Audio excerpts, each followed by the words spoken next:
Catecismo de la Iglesia Católica.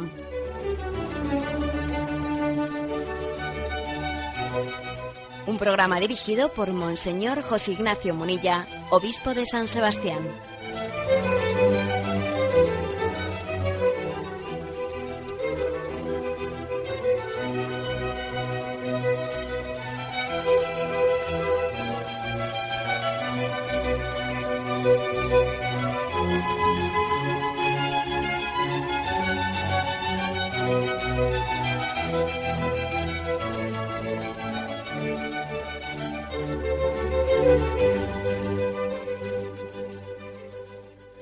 Un cordial saludo a todos los oyentes de Radio María.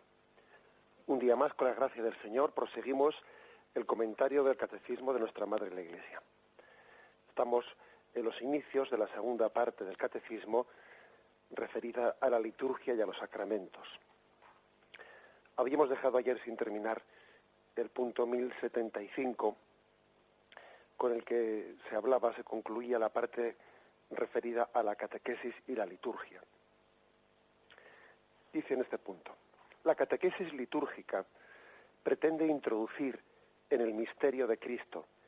Es mistagogía, procediendo de lo visible a lo invisible, del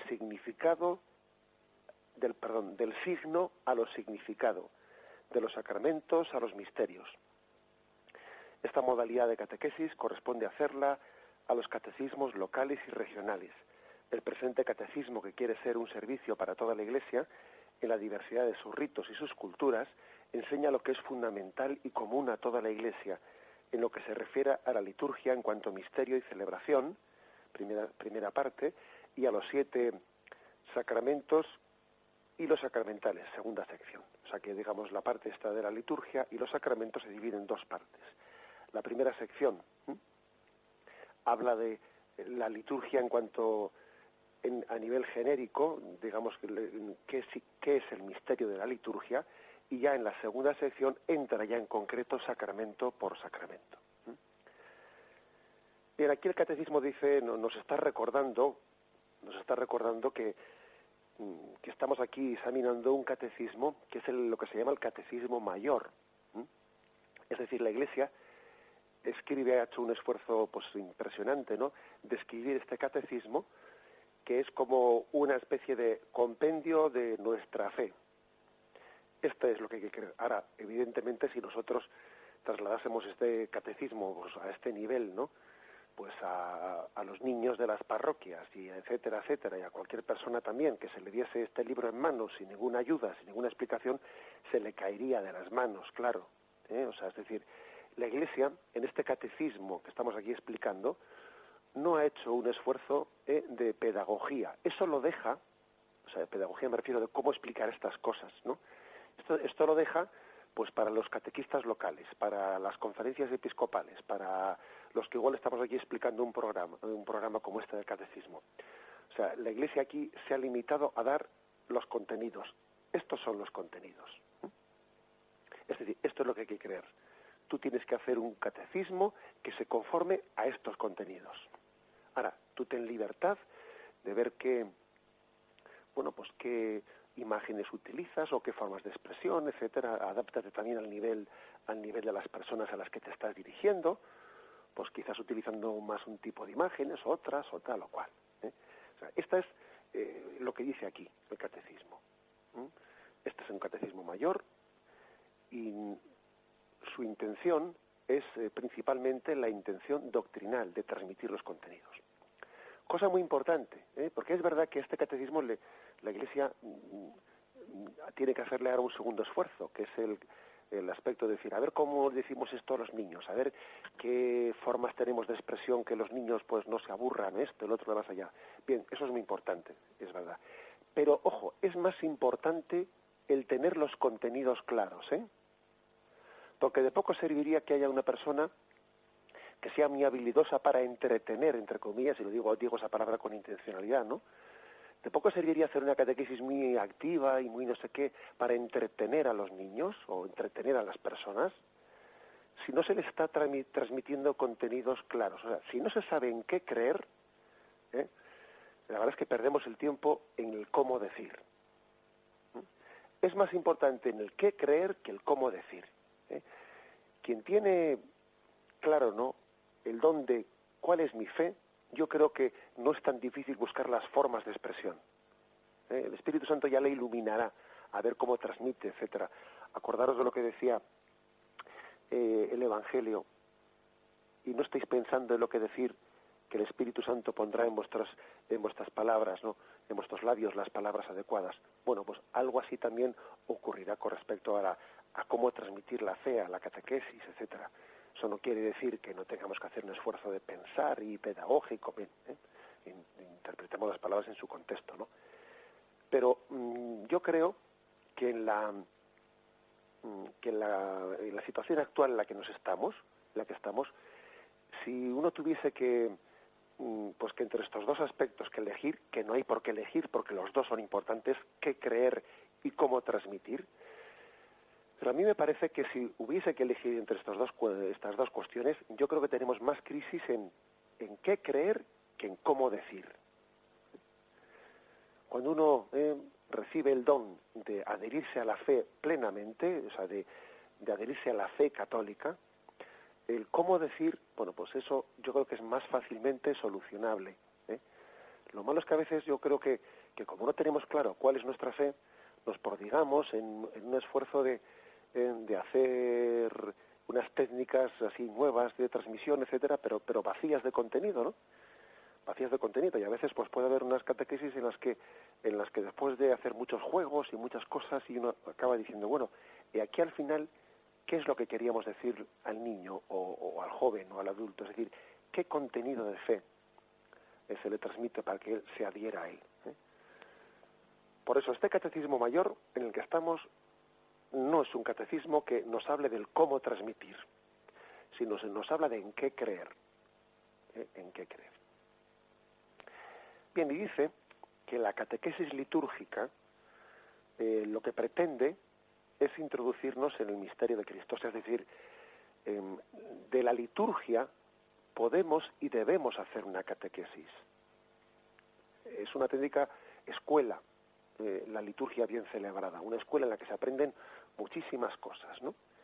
A esto se le llama, con una palabra que nos puede parecer un poco rara, a esto se le llama mistagogía, que es una palabra que quiere significar que a través de los signos visibles vamos a lo invisible. A través de los signos vamos al significado. A través de los sacramentos vamos al misterio que encierran, ¿no?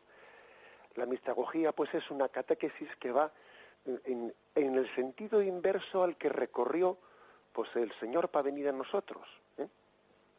Si Él vino de lo invisible a lo visible, si el invisible se hizo carne,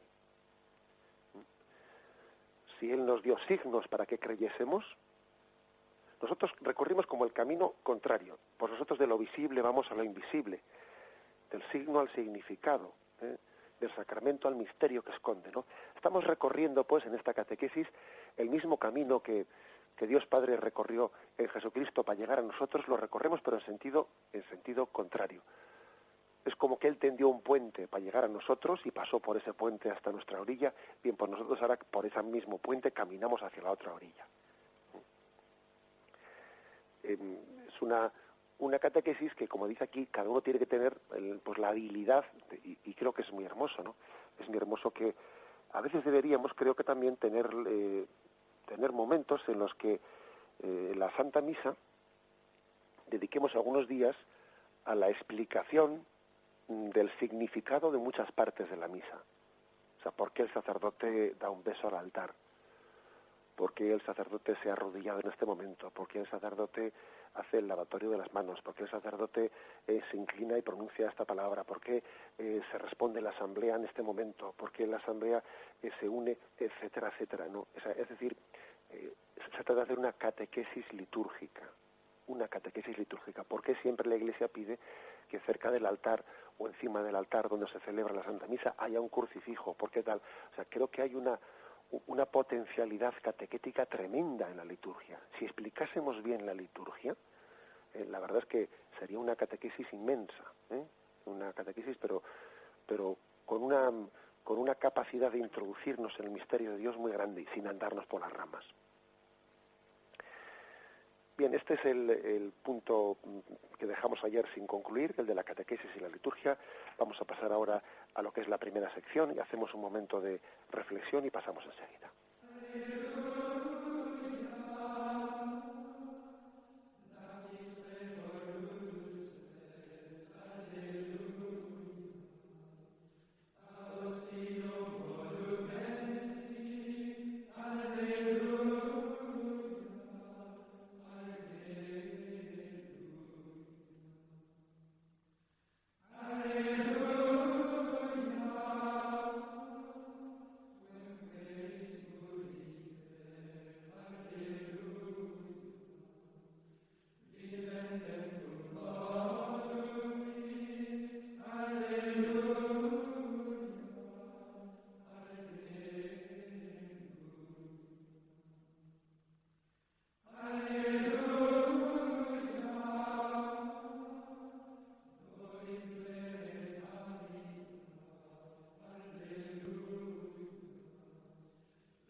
El punto 1076, con el que se introduce la primera sección sobre la liturgia y los sacramentos, dice: el día de Pentecostés, por la efusión del Espíritu Santo, la Iglesia se manifiesta al mundo.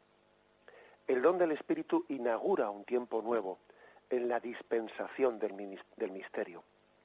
El tiempo de la Iglesia, durante el cual Cristo manifiesta, hace presente y comunica su obra de salvación mediante la liturgia de su Iglesia hasta que Él venga. Bien, interrumpo aquí este punto que ahora sigue, pero para hacer algún comentario. Es decir, estamos en el tiempo de la Iglesia, dice este punto, ¿no?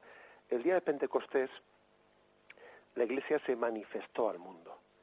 Hace aquí una matización, ¿no? Dice, la Iglesia se manifestó en Pentecostés.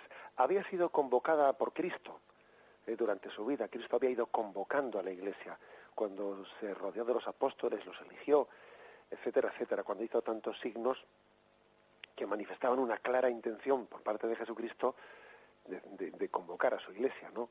Cuando les dice, haced esto en memoria mía, id por todo el mundo bautizando. O sea, es evidente que Cristo durante toda su vida fue convocando a la Iglesia. Pero era una Iglesia convocada por Cristo, pero que todavía, que podemos decir que ha nacido del costado traspasado de Cristo, o sea, Cristo ha dado luz a la Iglesia, sí, pero todavía no se había manifestado al mundo. El momento en el que la Iglesia se manifiesta, el momento en el que, digamos, terminan los evangelios y comienzan los hechos de los apóstoles, es en Pentecostés. En Pentecostés comienza la manifestación, o sea, las velas del barco estaban ya izadas, pero todavía no había soplado el viento para que comenzase a moverse el barco. Se inaugura un tiempo nuevo. Es un tiempo nuevo, es el tiempo de la dispensación. Se dispensa, ¿no? Se reparte. A eso me refiero a dispensar, o sea, es decir, es repartir el misterio de Cristo. O sea, Cristo había realizado la salvación, el misterio pascual de la muerte y resurrección. La salvación estaba realizada en Cristo, pero ahora está dispensándose, o sea, se está repartiendo. Es como la diferencia que hay entre el camarero y el cocinero. El cocinero es el que prepara la comida, sí, pero luego hay que repartirla. O sea, el camarero, ojo, ya sabemos que es más importante el cocinero que el camarero. Es mucho más importante el cocinero, ¿no? Pero claro, el camarero es necesario, porque si no, ¿qué vamos a hacer? ¿Que vayan a la cocina a comer todos los comensales? O que no, el camarero hace una función muy importante, que es sacar la comida al comedor, distribuirla, etcétera, etcétera. Esa es la Iglesia. Esa es la Iglesia, ¿no? La salvación fue realizada por Cristo y ahora es dispensada por la Iglesia a partir de Pentecostés. Hay que distinguir entre la realización de la redención y la dispensación de la Iglesia. Por eso también pues hemos tenido en alguna ocasión la oportunidad en este programa de distinguir entre la redención objetiva y la redención subjetiva. O sea, objetivamente hablando, hemos sido salvados por Cristo en la cruz. Ahora, subjetivamente hablando, cada uno de nosotros tenemos que recibir, apropiarnos, personalizar, ¿no? Decir un sí personal a eso que Cristo hizo por nosotros. Entonces puede ser que nosotros, todavía subjetivamente hablando, tengamos pendiente el recibir la salvación de Cristo. Bien, pues esto viene también a lo que estamos diciendo, es decir, la salvación realizada por Cristo ahora es dispensada, ahora es repartida, ¿no? Ahora es llevada a todo el mundo por la Iglesia. Estamos pues en el tiempo de la Iglesia, en un tiempo que podríamos decir hechos de los apóstoles, que todavía no han terminado. Hechos de la Iglesia, ¿eh? Los hechos de los apóstoles se prolongan pues con los hechos de los santos, con la historia de la Iglesia, con la historia de la Iglesia, que por supuesto que tiene sus pasajes, ¿no? Sus pasajes tristes y llenos de pecado, porque la formamos pecadores, pero tiene los pasajes gloriosos de que el Espíritu Santo sigue dispensando a través de ella los misterios de Cristo. Estamos pues en el tiempo de la Iglesia, en la que se hace presente, se comunica por la liturgia, y dice ese texto, hasta que Él venga. O sea, la Iglesia está dispensando, distribuyendo por la liturgia, por los sacramentos y misterios de salvación, hasta que Él venga. Lo cual es importante, porque vamos a ver, que tengamos claro que este tiempo en el que la Iglesia hace de dispensadora, de camarera, por decirlo de alguna manera, ¿no? Es un tiempo limitado, hasta que Él venga. O sea, tenemos una función temporal e instrumental, es decir, la Iglesia no tiene un fin en sí misma. O sea, cuando venga Cristo en gloria, cuando nos encontremos con Él definitivamente, el tiempo de los sacramentos habrá terminado. El quehacer de la Iglesia en este mundo habrá terminado. Entonces la Iglesia será ya la asamblea que alabe a Dios en el cielo, pero digamos este carácter aquí instrumental que tiene habrá concluido. Los sacramentos pues son una economía temporal, una forma de distribución temporal que terminará, y eso también es bueno que lo hagamos y que nos demos cuenta de ello, porque también nos hace ser humildes, ¿no? No estamos aquí haciendo algo que es un fin en sí mismo, sino que el fin es Cristo. Por eso, fijaros, no es bueno que nosotros hablemos mucho de nosotros mismos. La Iglesia no está para hablar mucho de sí misma. La Iglesia está para hablar de Jesucristo.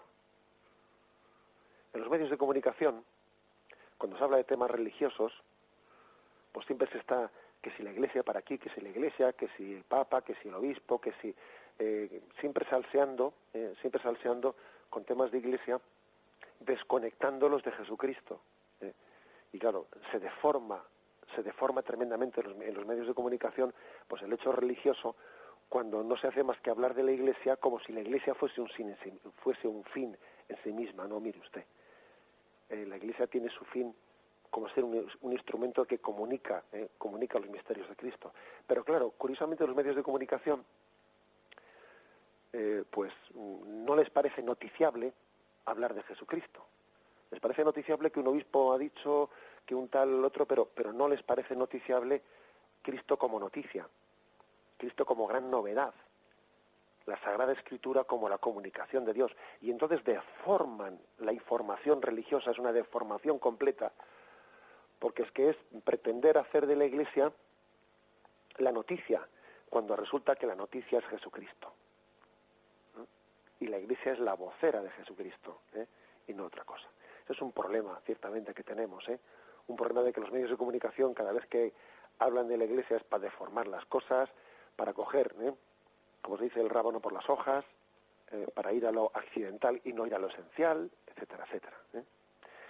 Bien, por eso es bueno decir, la Iglesia tiene esta finalidad hasta que Él venga, porque el fin no es la Iglesia, es que es Cristo.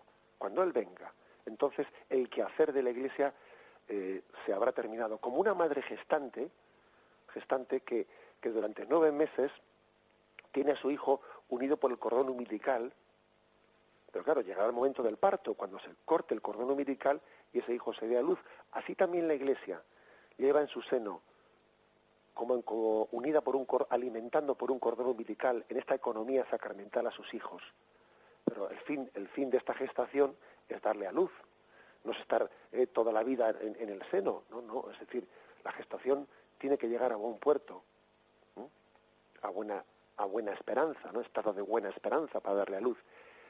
También ese cordón umbilical se cortará y se nos dará luz para un encuentro con Dios, no ya a través de una economía sacramental, sino a través de un encuentro directo, ¿no?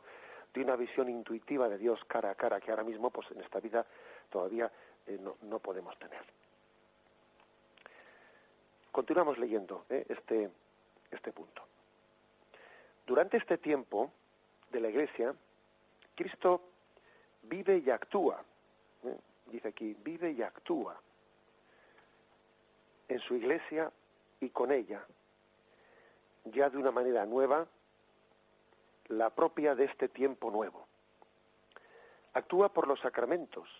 Esto es lo que la tradición común de Occidente y Oriente llama la economía sacramental.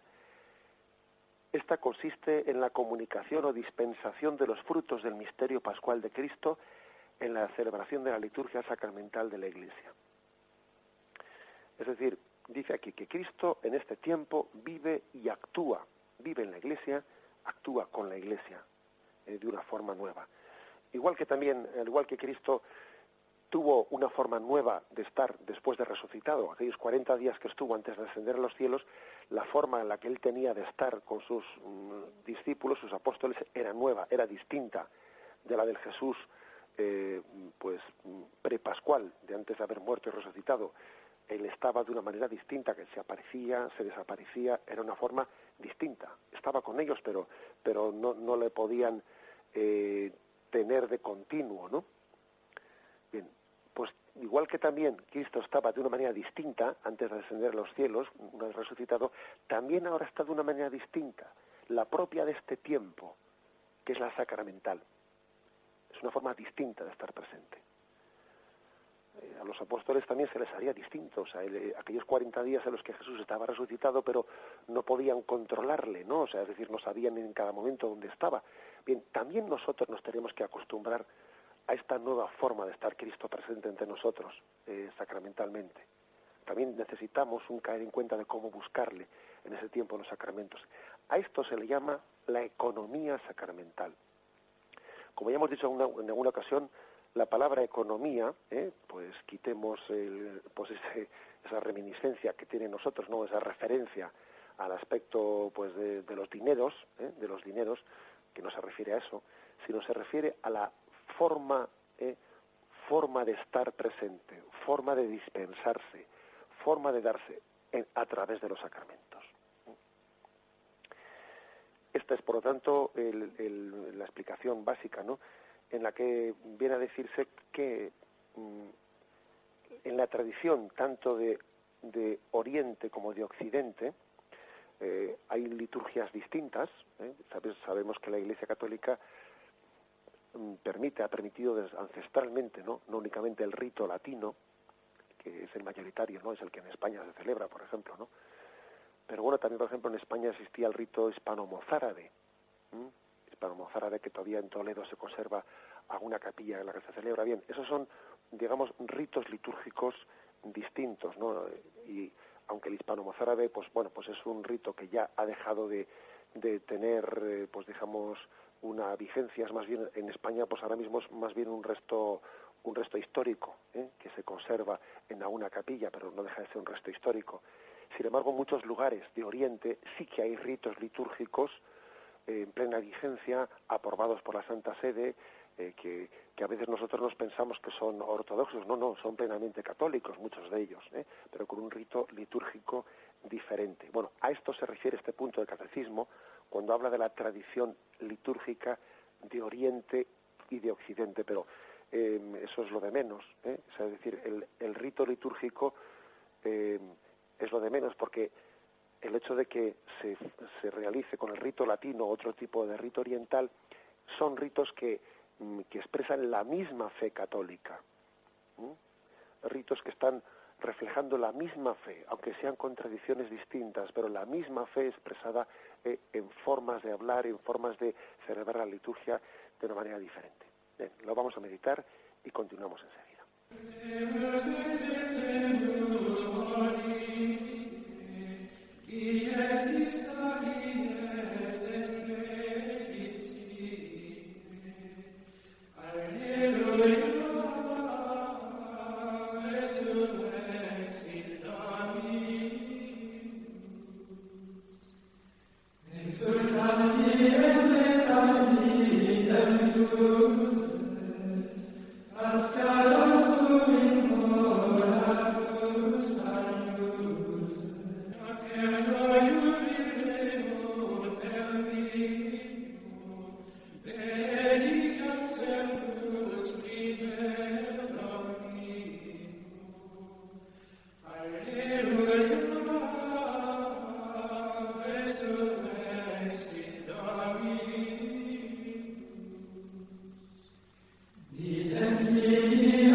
Proseguimos adentrándonos en esta primera sección de esta parte del catecismo que habla de la liturgia.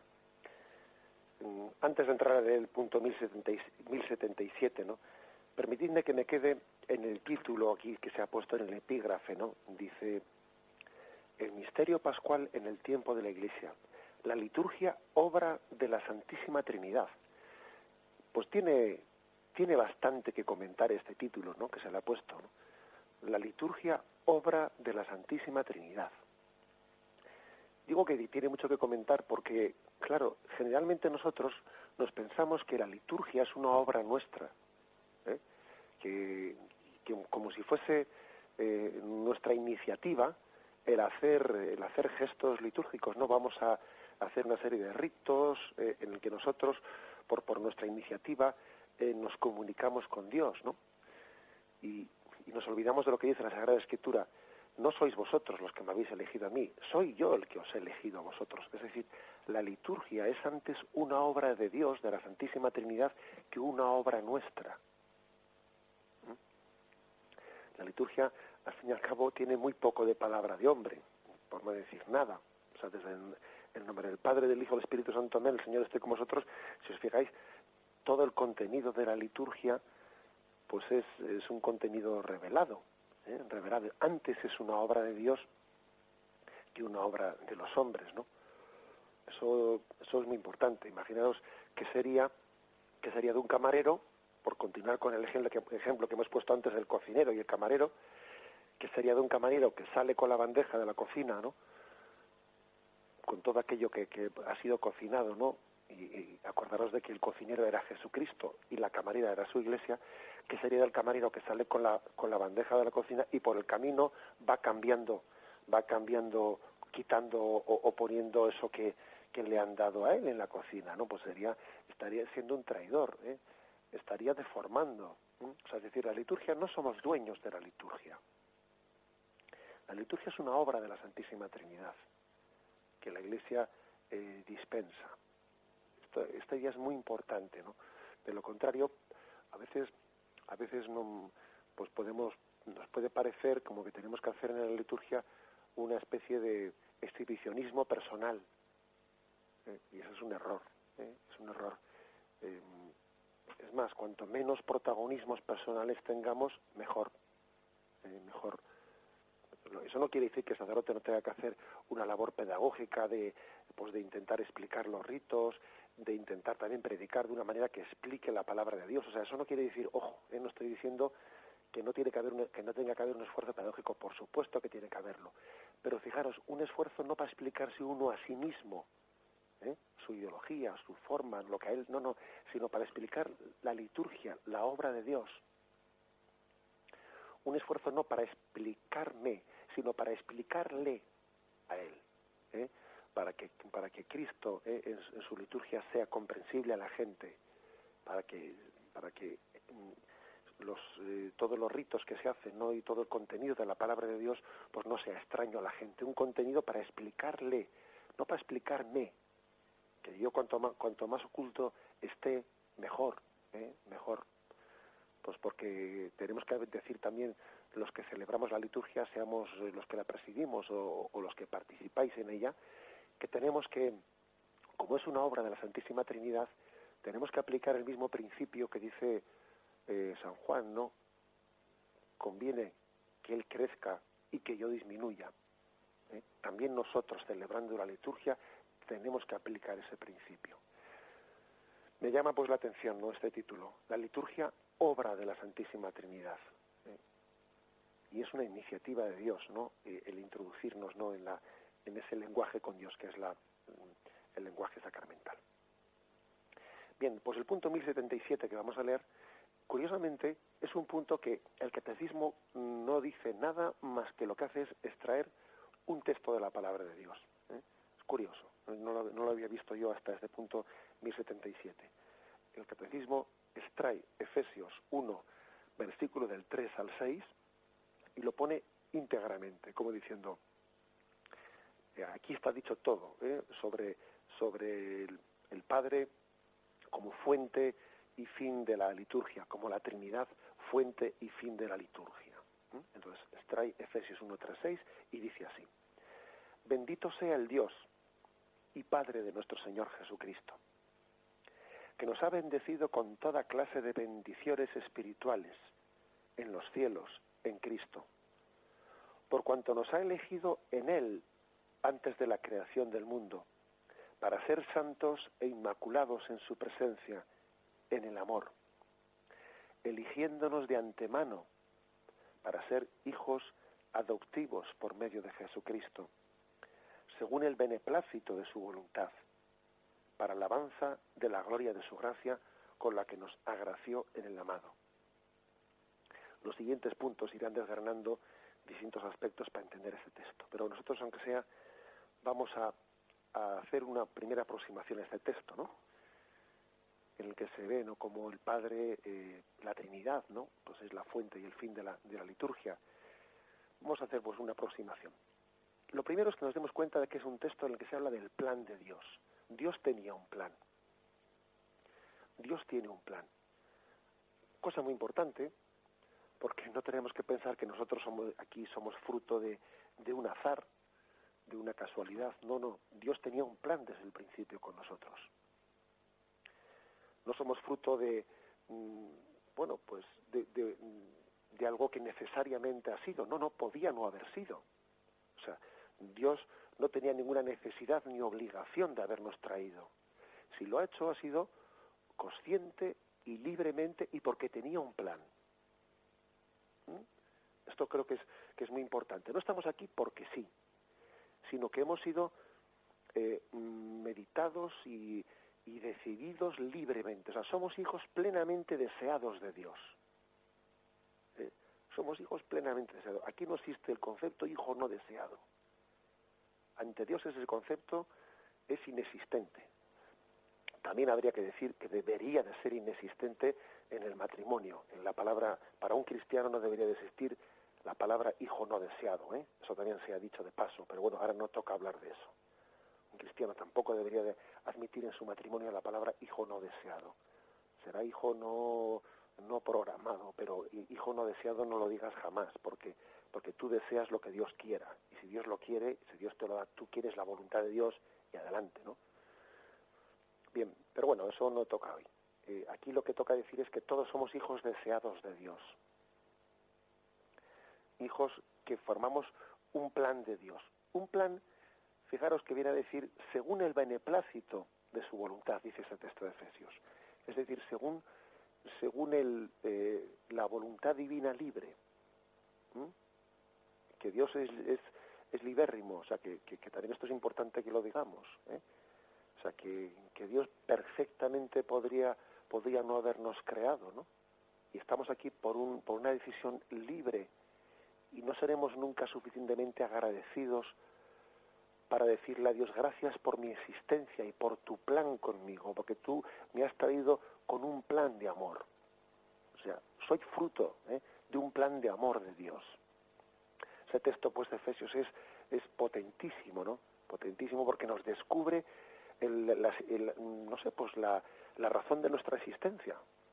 ¿Cuánta gente hay que dice, "Joder, qué sentido tiene mi existencia? ¿Qué pinto yo en esta vida?" Aquí se nos está descubriendo eso en este texto. Yo formo parte de un plan de Dios. Y el segundo aspecto de ese texto es que ese plan es en Cristo. O sea, que Dios nos ha elegido en Cristo. ¿Qué quiere decir eso? Bendito sea Dios, Padre de nuestro Señor Jesucristo, que nos ha bendecido con toda clase de bienes en Cristo. Pues quiere decir que nosotros, o sea, que el plan de Dios no es que haya sido para nosotros darnos un plan diferente, independiente, distinto al que tuviese Dios en el seno de la Trinidad, sino que nos ha asociado al plan de la Trinidad. O sea, nos ha integrado en el plan trinitario. Nos ha integrado, no nos ha hecho un capítulo aparte, que hubiese sido lo lógico, ¿no? Lo lógico hubiese sido, bueno, o sea, el hombre, una criatura, bueno, pues tiene una distancia infinita con el Creador, ¿no? Pues voy a hacer para él un plan diferente, ¿no? No, en el plan de Dios lo que ha hecho ha sido elevar la criatura al plan de la Santísima Trinidad. Por eso dice, nos ha elegido en Cristo, nos ha integrado en el plan trinitario, nos creó para participar de la bendición del Padre al Hijo. Y cuando el Padre bendice al Hijo, también nos bendice a nosotros, como si fuésemos su Hijo. Y nos ha creado para participar del amor del Padre y del Hijo, que es el Espíritu Santo. Y Él nos da el Espíritu Santo, que es el amor que hay entre el Padre y el Hijo. O sea, que es algo impresionante lo que se está diciendo en este texto, ¿no? Y dice, antes de la creación del mundo, o sea, Dios nos eligió, ¿no? O sea, es decir, antes de haber sido creados, hemos sido pensados y amados por Dios. Dios nos pensó y nos amó desde toda la eternidad. Desde toda la eternidad, antes de que los cielos existiesen, Dios te pensó a ti. Y te pensó y te quiso a ti antes de crear el mundo. Es más, el mundo lo creó millones de años antes, ¿no? Pensando en que tú ibas a venir. Como cuando, antes de que nace un niño, preparamos la habitación y preparamos la casa. Pues porque va a nacer el niño. Dios también creó el mundo y lo preparó pensando en que iba a nacer, en que iba a venir ese que había sido ideado y amado por Dios desde toda la eternidad, ¿no? Que éramos cada uno de nosotros. Antes de la creación del mundo, creo que es impresionante, ¿no?, que meditemos en esto. Antes de la creación del mundo, desde siempre, Dios te pensó y te amó. Eso formaba parte, ¿no?, de ese plan de Dios. Y dice, ¿no?, y dice este texto final. Ahora voy a concluiré volviendo a leerlo, pero en la parte última del versículo dice que eligiéndonos de antemano para ser hijos suyos, adoptivos por medio de Jesucristo, para alabanza de la gloria de su gracia con la que nos agració en la mano, para alabanza de la gloria, es decir, para gloria de Dios. O sea que el plan de Dios es que fuésemos creados para gloria de Dios. ¿Qué quiere decir esto? Ser creados para gloria de Dios. Pues es que es importante, ¿no? Es importante que lo expliquemos, porque una manera de entender mal esto, sería, Dios te creó para engrandecerse Él, porque nosotros la palabra gloria, pues la entendemos un poco, te has cubierto de gloria, como diciendo, hombre, no, vamos a ver, no entendamos mal esta palabra. No es que Dios te haya querido como con un amor instrumental, ¿no? O sea, como si no te quisiese por ti mismo, sino te quiere para cubrirse Él de gloria. No, esto no lo hago por ti, sino lo hago por mí. O sea, a veces podemos interpretar mal la palabra para gloria de Dios. Quitemos eso de la mente. Siempre hay que purificar los conceptos. ¿Qué quiere decir, por lo tanto? Bien entendido el concepto, hemos sido creados para gloria de Dios. Quiere decir que entendamos que nosotros a Dios no le vamos a añadir nada que no tenga ya. O sea, es decir, Dios es infinito. Yo no le voy a añadir nada que Él ya no tenga.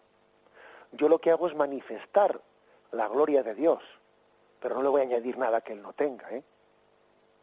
Dios es infinito. Y el fin de sus obras no puede salir fuera de Dios mismo, porque es que es imposible. Es decir, este es un principio teológico que puede parecer un poco complicado, pero creo que se puede entender, o sea, fácilmente, ¿no?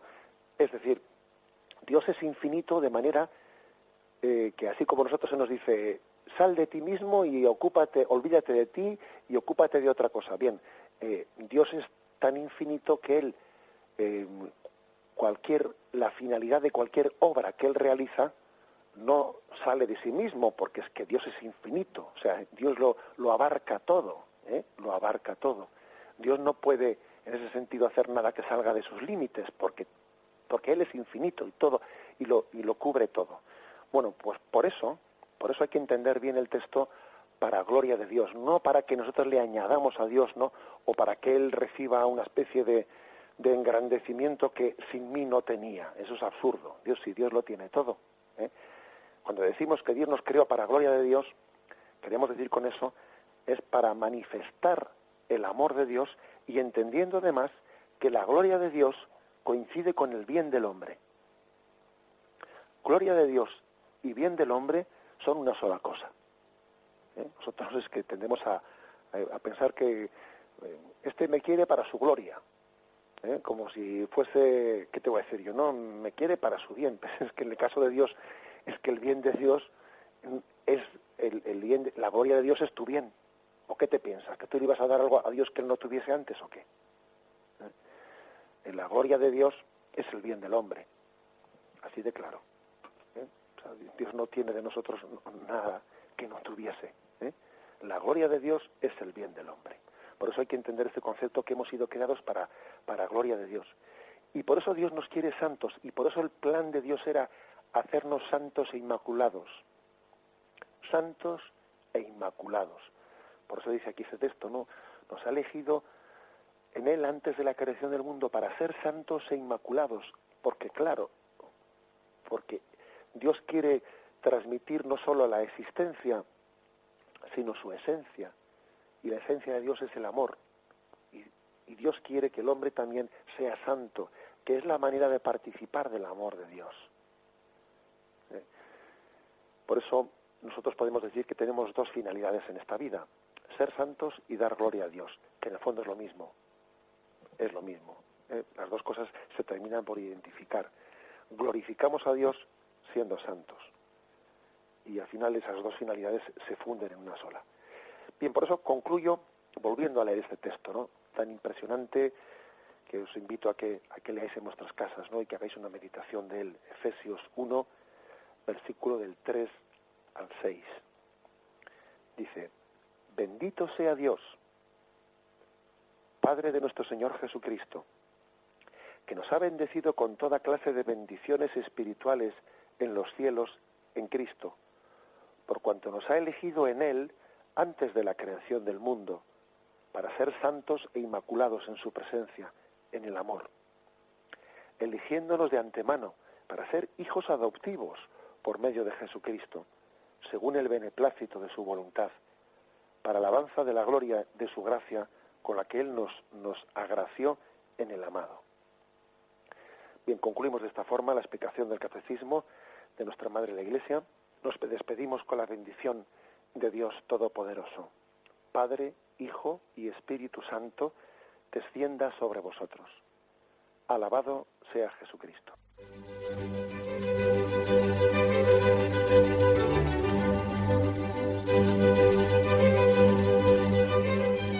Finaliza el Catecismo de la Iglesia Católica, un programa dirigido por Monseñor José Ignacio Munilla, obispo de San Sebastián.